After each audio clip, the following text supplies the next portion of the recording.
कारंजा लाड इथून जवळच असलेल्या श्री क्षेत्र रामगाव रामेश्वर येथील रामापुरी योगी मठ संस्थान येथे महंत मठाधीश सिद्ध सद्गुरू योगी अभेद्यनाथ महाराज गुरु सेवानाथ महाराज यांच्या उपस्थितीत मार्गदर्शनात शरद पौर्णिमेनिमित्त कोजागिरीचा भव्य महाप्रसाद करण्यात आला असता या निमित्ताने कारंजा लाड येथील जय भवानी जय मल्हार गोंधळी कला संचाचे संचालक तथा महाराष्ट्र शासन व्यसनमुक्ती सेवा पुरस्कार प्राप्त आदर्श गोंधळी लोककलावंत हरिभक्त परायण संजय महाराज कडोडे आणि हरिभक्त परायण संतोष महाराज सोनोने यांचा अंबादेवीचा गोंधळ जागरणाचा कार्यक्रम ठेवण्यात आला होता। गोंधळ जागर कार्यक्रमाला स्वतः मठाधीश असलेले सिद्धगुरू योगी अभेद्यनाथ महाराज सेवानाथ महाराज स्वतः हजर होते।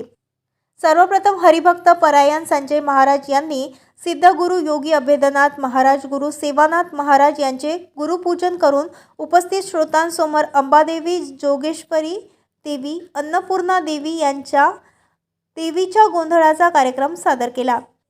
त्यांनी गीत गायनासोबतच रामापुरी योगी मठाच्या पवित्र स्थानाचे महत्त्व विशद करताना सांगितले की रामापूर योगी मठाचे स्थान म्हणजे विदर्भातील पृथ्वीवरील स्वर्ग म्हणून ओळखल्या जाणाऱ्या विंध्याचल पर्वतरांगेतील औषधी वनातील त्रिवेणी संगमावर उत्तर वाहिनी पवित्र अळान माता अळान नदीच्या काठावर असून स्कंद पुराणातील संदर्भानुसार या जागेला प्रयागराज किंवा त्र्यंबकेश्वर एवढेच महत्त्व असल्यामुळे ही भूमी प्रत्यक्ष श्रीरामाच्या पदस्पर्शाने पावन झालेली असून येथे सिद्धगुरू रामनाथ महाराजांनी या ठिकाणाची निवड आपल्या तपश्चर्येकरिता या जागेची तपोभूमी म्हणून निवड करून आपला आश्रम या ठिकाणी केला।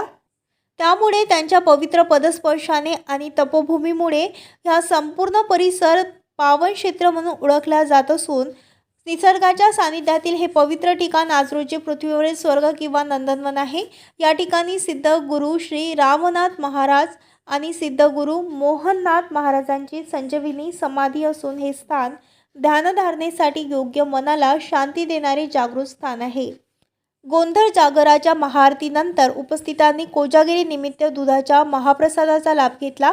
यावेळी महाराजांचे शिष्य मंडळी नागनाथ महाराज गुरु अभेद्यनाथ महाराज मातर्डनाथ गुरु अभेद्यनाथ महाराज उपस्थित होते।